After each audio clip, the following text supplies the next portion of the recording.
नमस्कार, आप देख रहे हैं इंडिया डेली। मैं हूं आपके साथ कंचन जसवानी। स्वागत है आप सभी का हमारे खास शो कोई सताए हमें बताए में। और हमारा आज का मुद्दा है सोशल मीडिया का जाल, युवा वर्चुअली गिरफ्तार। सोशल मीडिया, जिसे हम कनेक्टिविटी का सबसे आसान जरिया मानते हैं, वही आज युवा पीढ़ी के दिमाग और सोच पर सबसे गहरा असर डाल रहा है। चाहे वो फेसबुक हो, इंस्टाग्राम हो, ट्विटर हो और टिकटॉक क्यों ना हो, ये तमाम प्लेटफॉर्म्स अब सिर्फ इंटरनेट का साधन नहीं रहे हैं, बल्कि विचारों की जंग, आंदोलन और विद्रोह का सबसे ताकतवर हथियार बन चुके हैं। नेपाल में हाल ही में जो बदलाव हमने देखा है, जहां सड़कों पर हजारों युवा नजर आए, उसके पीछे कोई राजनीतिक दल या संगठन नहीं था, बल्कि सिर्फ और सिर्फ सोशल मीडिया की ताकत थी। युवाओं ने एक दूसरे से कनेक्ट किया, संदेश फैलाया, भीड़ जुटाई और देखते ही देखते आंदोलन ने हिंसक रूप अख्तियार कर लिया। सोशल मीडिया की गिरफ्त में आने की वजह भी साफ है। लाइक्स और फॉलोअर्स का क्रेज, वर्चुअल पहचान बनाने की होड़ है, समाज को बदलने का झूठा भरोसा भी है। लेकिन असली सवाल यह है, क्या सोशल मीडिया युवाओं को जागरूक कर रहा है या उन्हें गुस्से और अव्यवस्था की राह पर धकेल रहा है? नेपाल का ताजा उदाहरण दुनिया के सामने है, जहां सोशल मीडिया से उपजा आक्रोश सीधे सड़कों पर हिंसा में बदल जाता है। यानी कि सोशल मीडिया अब सिर्फ वर्चुअल प्लेटफॉर्म नहीं रहा, बल्कि एक ऐसा हथियार है जो समाज को झकझोर सकता है। सोशल मीडिया एक क्लिक में पूरी दुनिया से जोड़ देता है, लेकिन यही सोशल मीडिया आज युवाओं की जिंदगी को कैद कर रहा है। कभी दोस्तों से जुड़ने का जरिया बन रहा है यह प्लेटफॉर्म, आज लाइक्स और फॉलोअर्स की दौड़ में युवाओं को गुमराह कर रहा है। चाहे पढ़ाई हो, करियर हो या असली रिश्ते क्यों ना हो, इन सब पर सोशल मीडिया असर डाल रहा है। सोशल मीडिया वर्चुअल पहचान की ऐसी जंजीर बन चुका है जिससे निकल पाना सबसे मुश्किल हो चुका है।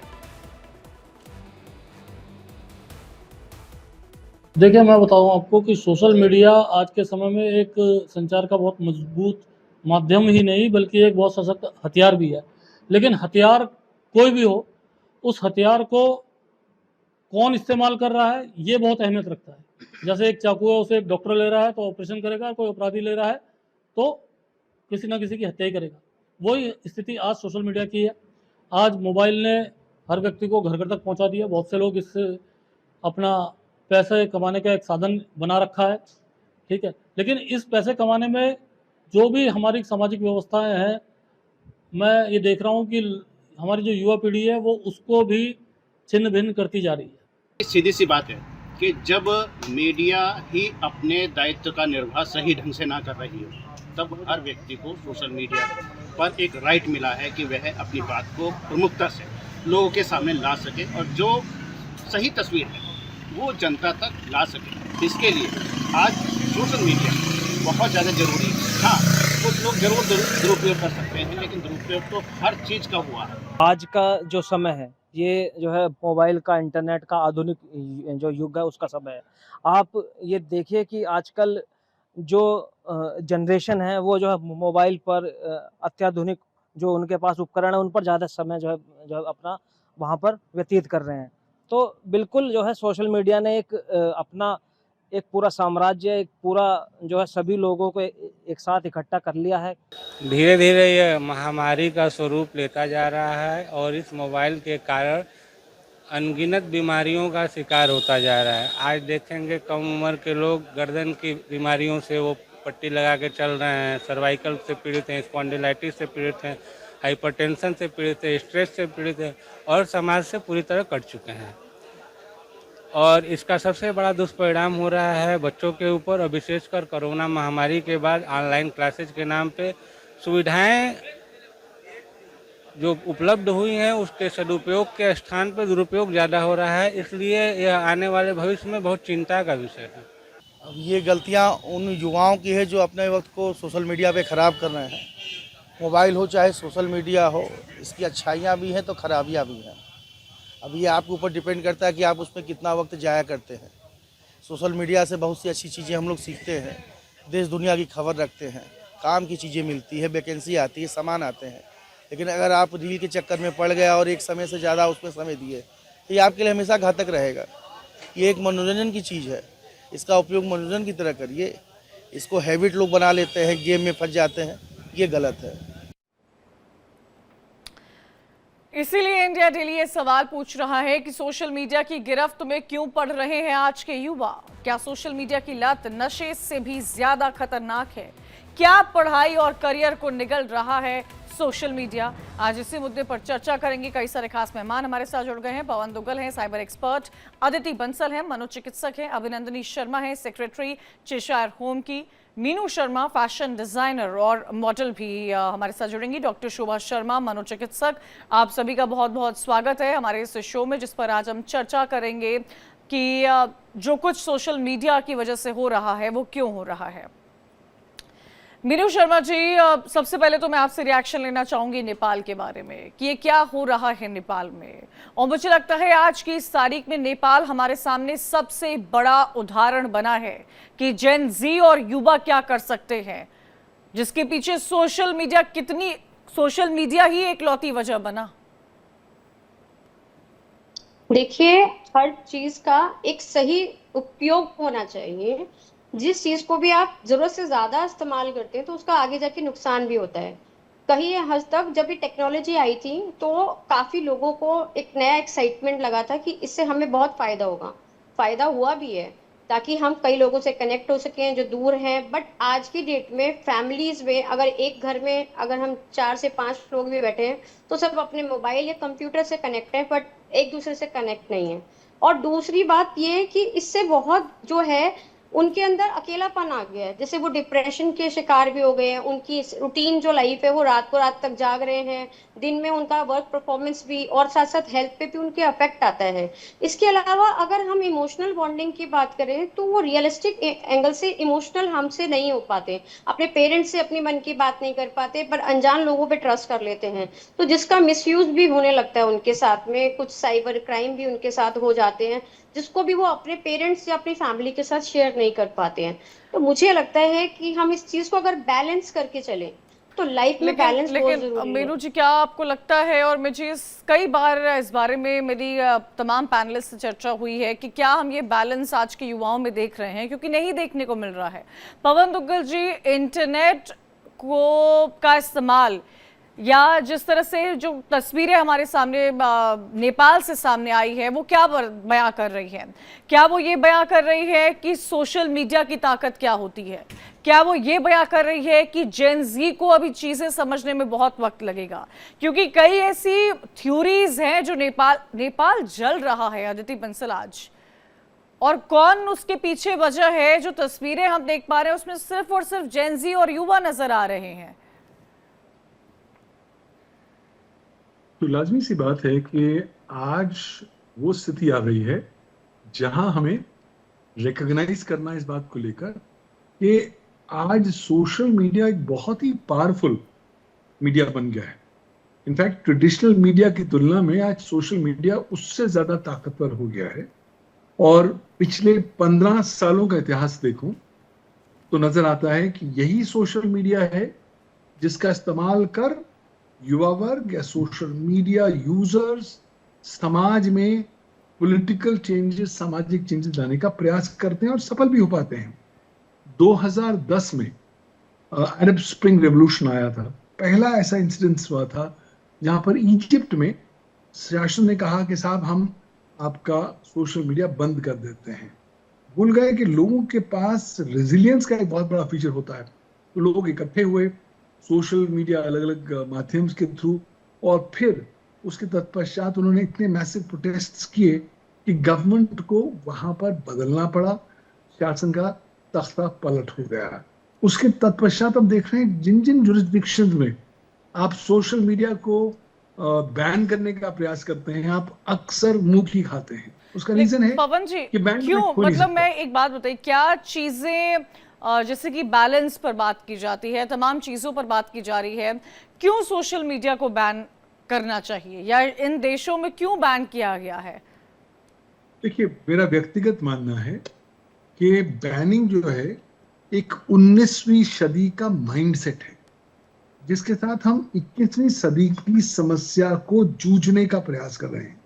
तो असफल तो हम होंगे ही, ये तो हमारी शुरुआती जर्नी ही हमें बता देती है। क्यों? क्योंकि एक बार शेर के मुंह पर खून लग गया तो वो किसी हालत में भी उस खून को लगातार लेना चाहेगा। आज एक शेर है सोशल मीडिया यूजर्स, खून है सोशल मीडिया। और एक बार आपको लत लग गई सोशल मीडिया की, तब अगर कोई भी पावर, कोई भी गवर्नमेंट, कोई भी स्टेट आपसे सोशल मीडिया आपको ब्लॉक करने का प्रयास करती है तो आप बड़े स्ट्रांगली रिएक्ट करते हैं, आप स्ट्रीट्स में आ जाते हैं, प्रोटेस्ट करते हैं। और अब तो कहानी बदल गई है। कुछ साल पहले तो बात थी कि साहब right to internet should be part of your fundamental right to life. जीवन जीने के मौलिक अधिकार में इंटरनेट का अधिकार शामिल है। लेकिन आज दौर इस हद तक आ गया है कि लोग कहते हैं कि साहब आज की तारीख में आपका right to access social media आपका जीवन जीने की मौलिक अधिकार का अभिन्न हिस्सा लेकिन है। पवन जी, मुझे ये भी लगता है कि क्या ये बात, मुझे लगता है इस बारे में भी चर्चा होनी चाहिए अदिति बंसल जी, कि क्या हम अपनी लाइफ को सोशल मीडिया के बिना इमेजिन कर सकते हैं? क्या आपको नहीं लगता अदिति बंसल जी, आज दुनिया सोशल मीडिया के थ्रू कनेक्टेड है और इसको गलत तरीके में सोशल मीडिया का, क्या कल हमने जैसे शो किया था अदिति बंसल जी, एक रिपोर्ट आई थी जिसमें कहा गया था कि सोशल मीडिया का इस्तेमाल करना एक बहुत बड़ी डिप्रेशन की वजह बन रहा है जेनजी में, युवाओं में। लेकिन क्या आज की इस तारीख में हम जेनजी को, हम युवाओं को, हम मिलेनियल्स को, हम पेरेंट्स को सोशल मीडिया से अलग हटकर देख सकते हैं? बिल्कुल सही कहा आपने। आजकल सोशल मीडिया ऐसा हो गया है जैसे हम सांस नहीं ले पाएंगे। बच्चों को मैं देखती हूँ, अगर उनके हाथ में फोन ना हो या वो वीडियो गेम ना खेल पाए या सोशल मीडिया ना एक्सेस कर पाए तो उनको ऐसा लगता है कि जैसे सांस नहीं आ रही है, अरे अब मैं क्या करूंगा। तो पर इसमें कुछ रोल ये भी है कि कनेक्शन के लिए जहां तक इस्तेमाल है, पर आपको टाइम ऐसा निकालना पड़ेगा जिसमें आप अपने लोगों के साथ एक्चुअली कनेक्ट हो रहे हैं फोन रख के। ये पूरी फैमिली को करना पड़ेगा। और इसकी कुछ, सोशल मीडिया इतना खतरनाक है बच्चों के लिए, उसमें anxiety, depression, cyber bullying, harassment, इतनी सारी चीजें होती हैं हम इमेजिन भी नहीं कर सकते। मेरे पास बच्चे आते हैं, पेरेंट्स आते हैं, ऐसी ऐसी बातें लेके, ऐसे ऐसे केसेस आते हैं सोशल मीडिया के कारण प्रेसिपिटेट हुआ सारा दिक्कत। तो इसमें पर सारी फैमिली को साथ में इकट्ठा, एक छोटे बच्चे को भी आजकल ऐसे स्क्रोलिंग का एक्शन करना आता है। तो इसमें पर पूरी फैमिली की मदद लगेगी, मेहनत लगेगी कि कुछ टाइम ऐसा एकदम निकालें जिसमें बिना आप फोन के एक साथ बैठ के कुछ खेल रहे हैं या कुछ गेम्स खेल रहे हैं या बातचीत कर रहे हैं दिन के बारे में। ये सब कुछ करना बहुत जरूरी है। डॉक्टर शुभा जी, आपको क्या लगता है कि इंटरनेट से जो लोग जुड़े हुए हैं, ऑलमोस्ट सभी इंटरनेट से जुड़े हुए हैं, शायद हम किसी को ऐसा नहीं जानते होंगे कि जो लोग इंटरनेट से नहीं जुड़े हुए हैं। हम इस बारे में चर्चा तो हमेशा करते हैं डॉक्टर शोभा, कि इंटरनेट के साइड इफ़ेक्ट्स क्या है, चीज़ें बैन की जाती है। जिन देशों में सोशल मीडिया पर बैन हुआ है वहाँ पर जो उग्र प्रदर्शन आज नेपाल में हमें देखने को मिला है, आप सोचिए सरकार को सरेंडर करना पड़ा है, और सरेंडर नहीं, इस्तीफा देना पड़ा है। वहाँ की सरकार, गवर्नमेंट बदल गई है। क्या सोशल मीडिया का ऐसा पावर होता है जो आज हमने नेपाल में देखा है? बिल्कुल। देखो, जैसे एक सिक्के के हमेशा दो पहलू होते हैं, ऐसे ही इंटरनेट का है। अगर हम उसके लिए काम के लिए यूज करते हैं, हम लोगों से बात करते हैं, ऑब्वियसली इसने हमें ग्लोबली एक तरीके से एक दूसरे से लिंक कर दिया है। तो अगर हम इसका यूज अच्छी तरह से करते हैं, प्रॉपर वे में करते हैं और एक प्रॉपर समय के लिए करते हैं, डिपेंड करता है आप किस चीज के लिए कर रहे हो और कितने टाइम के लिए कर रहे हो, तो ये बहुत अच्छी चीज है। लेकिन इसका जो है दुरुपयोग आजकल सोशल मीडिया, बहुत छोटे छोटे बच्चे जो है इसका मिसयूज करते हैं। पोस्ट पैंडेमिक ये चीजें ज्यादा बढ़ी, क्योंकि टीचर्स का भी ये है कि होमवर्क भी एक तरह से ऑनलाइन देना, ठीक है। अब पता नहीं होता है, कई बार वो क्लास चल रही है, कई बार वो साइड में व्हाट्सएप चल रहा है, या वो सोशल मीडिया, इंस्टाग्राम, स्नैपचैट, ये सारी चीजें वहां पर डाउनलोड कर लेते हैं।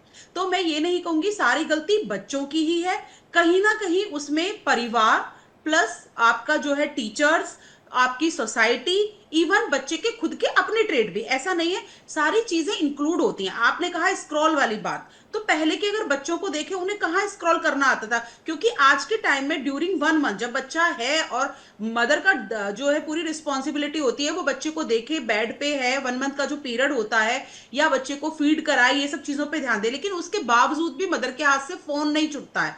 जब उसके हाथ से ही नहीं छूट रहा है तो बच्चे हमेशा इमिटेट करते हैं, they are just mirror, our parents, ठीक है। तो अगर हम बच्चों के सामने अच्छी किताब पढ़ेंगे, अच्छे संस्कार पेश करेंगे, तो वो उस चीज को फॉलो करेंगे। अगर एवरी टाइम मदर ही रील बना रही है, और इवन कई बार देखा है बच्चों को भी इन्वॉल्वमेंट रहता है, तो कहीं ना कहीं बच्चे उस चीज के लिए मोटिवेट होते हैं। तो ये ऐसा पेड़ नहीं है कि जो इंडिविजुअल लगाया गया है, इंडिविजुअल पानी देंगे या हम सब चीजें देंगे तो चीजें ठीक हो जाएंगी। सबको मिलजुल के काम करना पड़ेगा। ऑब्वियसली आज के टाइम में इनिशियली यंगस्टर जो है। Abhinandini ji, is there any way going back?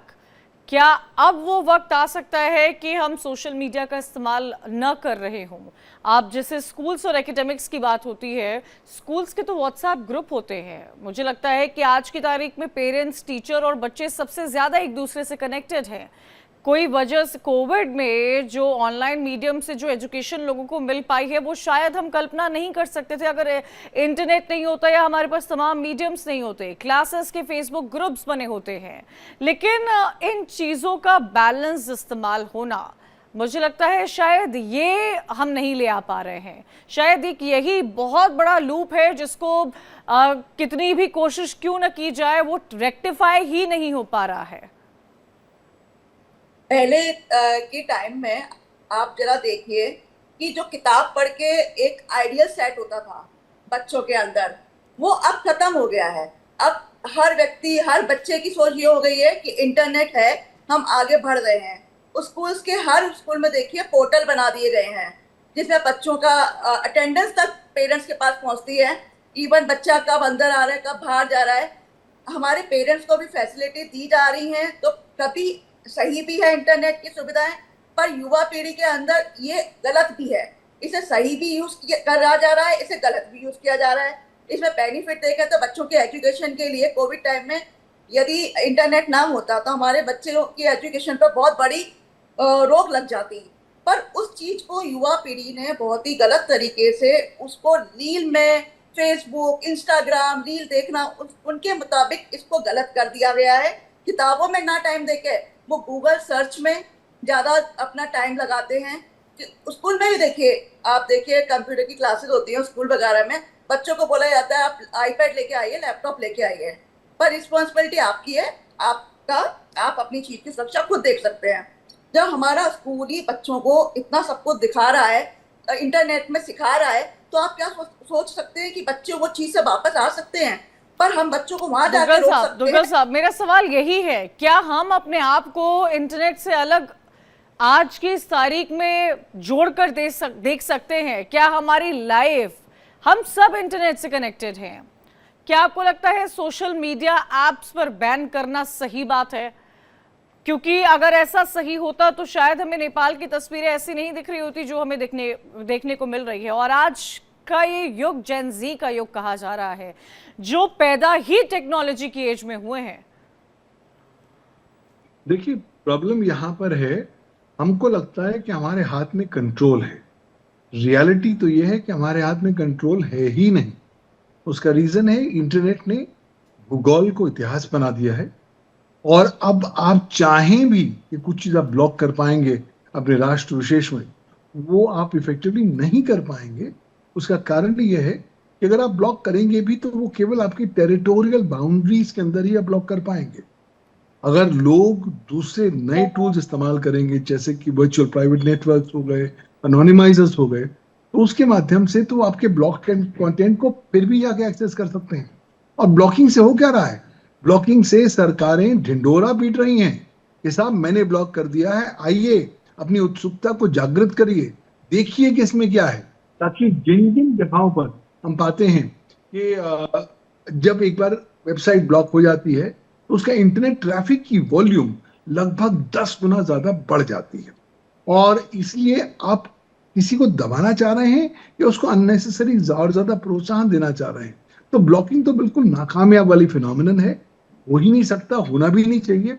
हाँ, सरकारों को अब नए प्रकार से नए रास्ते अख्तियार करने पड़ेंगे ताकि वो इस तरह की चुनौतियों को डील कर सके, और उसमें पवन जी, मिल रही है। सरकार के साथ साथ मुझे लगता है आदिति जी, पेरेंट्स को घर में जो लोग रह रहे हैं बच्चों के साथ या जेन जी के साथ जो लोग हैं, उनको ये बताने की ज़रूरत है कि आपके हाथ में किताबें होनी चाहिए। आजकल अब ये रिपोर्ट्स भी आ रही हैं कि बुक से ज़्यादा समय तो आप अपनी मोबाइल फ़ोन को दे देते हैं, क्योंकि ठीक है अब बच्चों का ये कहना हो कि आज की एजुकेशन इंटरनेट पर है, हम प्रोजेक्ट्स कर रहे हैं, क्योंकि पढ़ाई करने का जो अप्रोच था वो बदल चुका है, कंप्लीटली डिफरेंट हो गया है एजुकेशन का अप्रोच। हमें इस बात को एक्सेप्ट करना चाहिए। अदिति जी, क्या आपको लगता है कि हम शायद इस फास्ट रेस, जेन जी की इस फास्ट रेस को एक्सेप्ट नहीं कर पा रहे हैं? ना कहीं।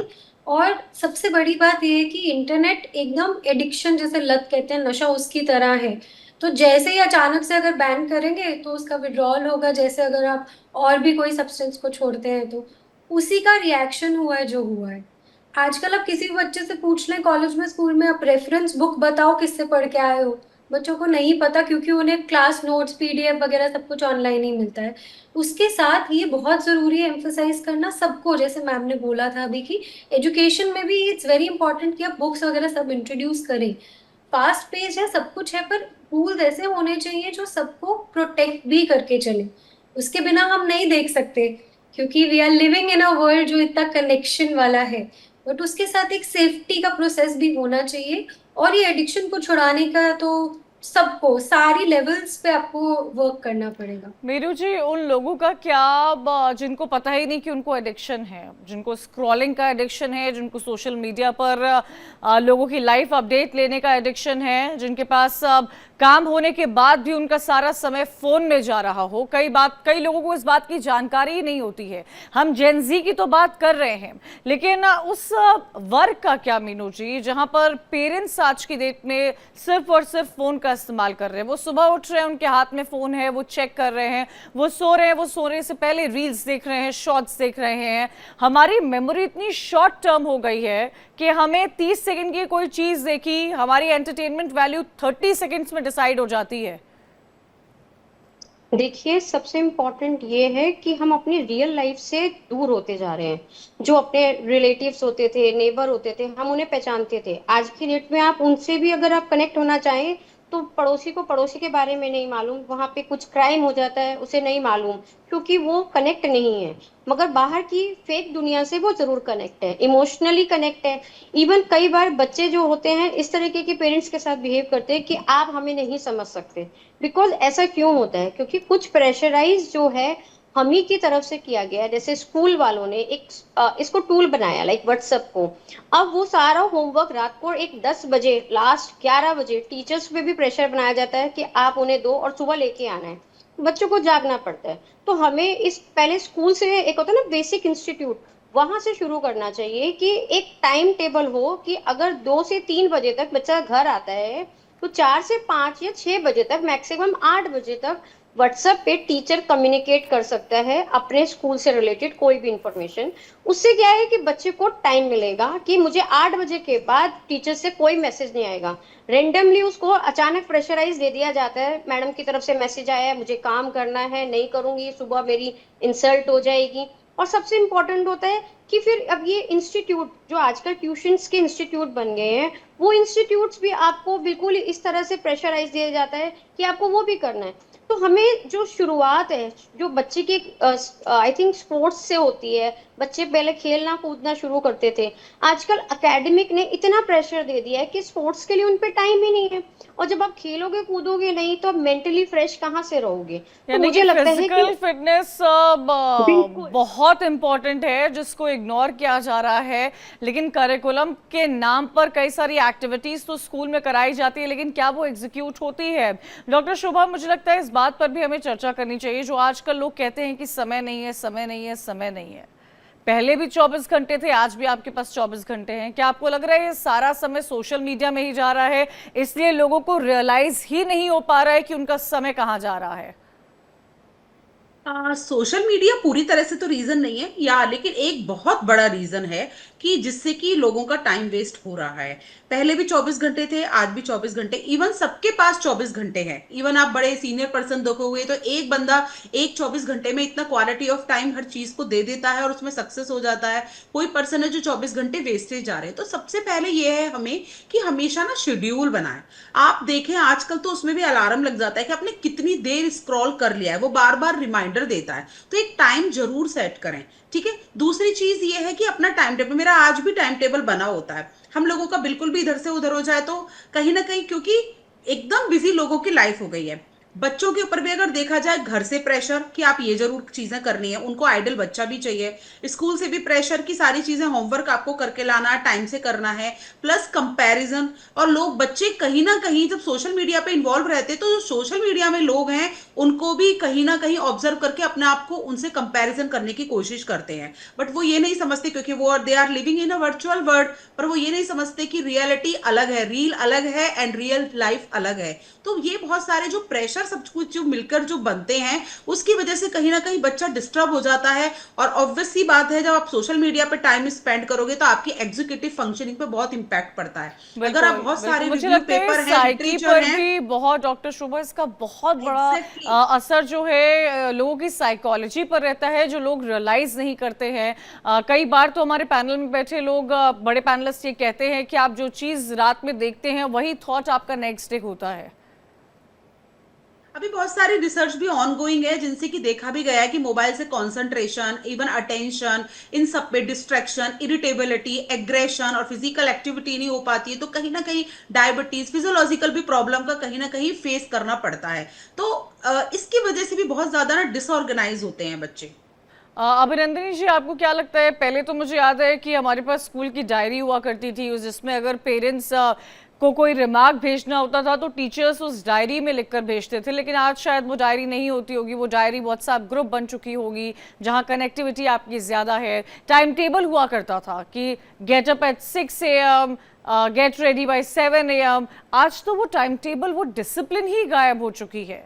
क्या आपको लग रहा है कि क्या एक समय लोगों को, हमारे देश के युवाओं को, उनके पेरेंट्स को डिसाइड या तय नहीं करना चाहिए कि this is your mobile time, आप इतनी देर में फोन यूज करो? ये डिपेंड करता है पेरेंट्स के ऊपर और टीचर के ऊपर। पहले पेरेंट्स के ऊपर डिपेंड करता है कि हम अपने बच्चों को कितने लिमिटेड टाइम, स्क्रीन टाइम देंगे। तो बच्चा स्कूल से आता है, स्कूल से आते ही सबसे पहले अपना फोन फाइंड आउट करता है। ऐसा नहीं, बच्चे को, पेरेंट्स को समझाना चाहिए कि पहले आप घर पे बैठिए, फ्रेश होइए, उसके बाद अपने मोबाइल फोन को देखिए। और रही डायरी की बात, डायरी जैसी चीज तो मेरे ख्याल से आज के स्कूलों में से खत्म हो चुकी है। अब पोर्टल्स बन गए हैं, सब कुछ पोर्टल से है। हमारा, मैंने अभी आपको बताया, बच्चा गया जी, एंटर हो गया, निकल गया, बाहर हो गया बच्चा, कोई मीटिंग है, सब कुछ मेल के थ्रू, पोर्टल के थ्रू हो रहा है। आज की तारीख में बच्चे किताबों की दुनिया से बिल्कुल अलग जा चुके हैं। उनको किताब में पढ़ने का टाइम ही नहीं है। आज आप बच्चों से हिंदी पढ़वाइए, बच्चे हिंदी तक सही शब्दों में पढ़ नहीं सकते हैं।